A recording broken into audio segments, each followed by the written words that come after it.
Halo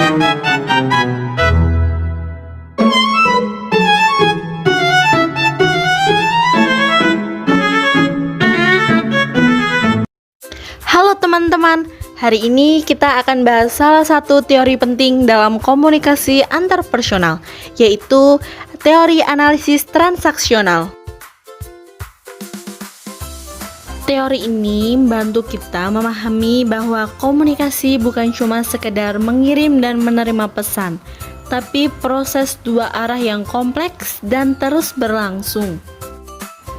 Nah, contoh gampangnya saat kamu ngobrol sama temenmu, kamu ngomong sambil memperhatikan ekspresinya.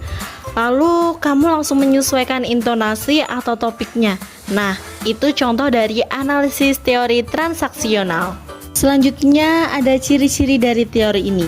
Yang pertama ada simultan, artinya tidak ada yang hanya memberi atau menerima. Keduanya berinteraksi dan mempengaruhi respon satu sama lain baik secara sadar maupun tidak. Selanjutnya kontekstual. Komunikasi dipengaruhi oleh konteks, yaitu lingkungan fisik, latar belakang budaya, relasi antar komunikator, hingga kondisi emosional saat itu. Nah, misalnya, cara berbicara dengan sahabat tentu berbeda saat berbicara dengan dosen, meskipun isi pesannya sama. Yang ketiga, saling mempengaruhi. Artinya, tidak ada yang hanya memberi atau menerima, keduanya saling berinteraksi dan mempengaruhi respon satu sama lain, baik secara sadar maupun tidak. Nah, yang terakhir nih, ada umpan balik atau feedback. Bisa muncul langsung seperti anggukan, tawa, atau jawaban lisan, atau tidak langsung, seperti perubahan sikap setelah komunikasi terjadi. Kedua jenis umpan balik ini penting dalam menunjukkan apakah pesan dipahami, diterima, atau ditolak. Lanjut, kita ke komponen teori ini. 1. Komunikator ganda. Dalam ngobrol antar orang, dua-duanya saling kirim dan terima pesan bareng-bareng. Jadi bukan cuma satu yang ngomong dan satu yang dengerin, tapi dua-duanya juga aktif. Contohnya, waktu kamu cerita, temanmu bisa nimbrung atau kasih reaksi langsung. Yang kedua, ada pesan verbal dan non-verbal. Yang disampaikan gak cuma lewat kata-kata, tapi juga lewat ekspresi wajah, nada suara, gaya bicara, atau gerakan tubuh. Misalnya kamu bilang iya tapi sambil melotot, itu kan artinya bisa beda-beda. Yang ketiga ada konteks. Maksudnya, cara kita ngobrol itu dipengaruhi juga sama tempat, suasana, budaya, dan siapa yang kita ajak ngomong. Misalnya ngobrol sama guru pasti beda gayanya dengan ngobrol sama teman nongkrong. Yang keempat ada noise atau gangguan. Ini gangguan yang bikin komunikasi nggak lancar, bisa karena suara ribut, lagi bad mood, atau salah paham arti. Misalnya kamu dibilang gila, tapi itu sebagai pujian, tapi yang denger anggap itu seperti ejekan. Yang terakhir ada umpan balik langsung. Ini kayak reaksi cepat dari lawan bicara. Nah, misalnya dia kayak ngangguk, senyum, atau jawab langsung. Jadi kita tuh tahu dia ngerti atau setuju sama yang kita omongin. Oke guys, kita lanjut ke kelebihan teori ini.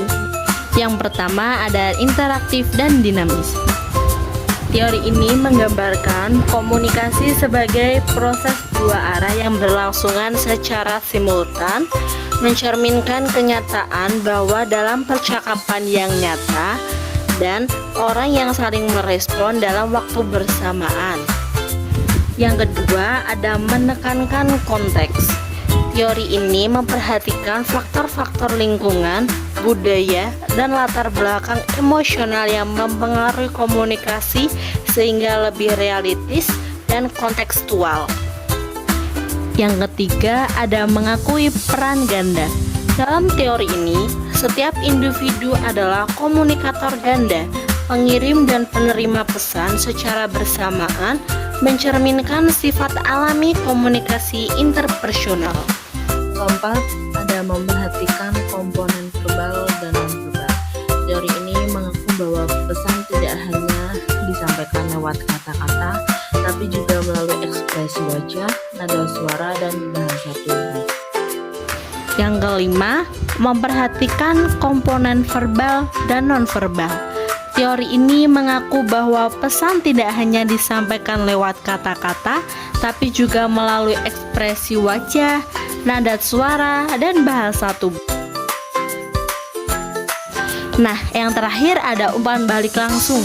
Umpan balik langsung dalam teori ini terjadi secara berlangsung dan terus-menerus, memungkinkan komunikasi berlangsung lebih efektif dan responsif. Lanjut, kita kekurangan dari teori ini. Yang pertama, ada sulit diterapkan pada komunikasi massa. Karena teori ini fokus pada komunikasi dua arah yang simultan, maka tidak cocok komunikasi satu arah seperti di TV atau radio, di mana umpan balik langsung sulit terjadi. Yang kedua, ada mengabaikan struktur kekuasaan. Teori ini mengasumsikan semua pihak setara dalam komunikasi, padahal dalam realitas bisa jadi salah satu pihak lebih dominan, seperti atasan ke bawahan, guru ke murid. Yang ketiga, ada kurang menjelaskan gangguan kompleks. Meskipun membahas gangguan, teori ini belum menjelaskan secara dalam dampak neos kompleks seperti manipulasi pesan, framing media, atau konflik budaya dalam komunikasi. Yang keempat, ada tidak cocok untuk komunikasi nonverbal murni. Teori ini tuh menekankan komunikasi verbal dan nonverbal terjadi bersamaan, tapi kurang efektif menjelaskan komunikasi yang hanya pakai gestur atau simbol tanpa kata-kata. Nah, yang terakhir ada asumsi umpan balik selalu ada.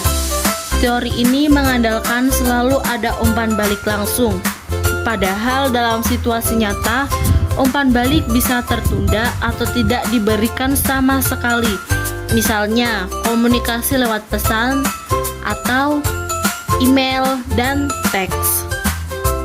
Nah, jadi itu guys, materi dari teori analisis transaksional. Jadi, kesimpulannya, teori transaksional menegaskan bahwa komunikasi bukan sekedar tukar pesan, tapi membangun makna bersama secara efektif dan dinamis.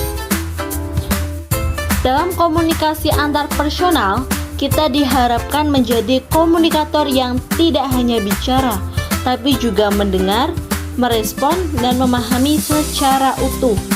Nah, itu guys, materi dari teori analisis transaksional.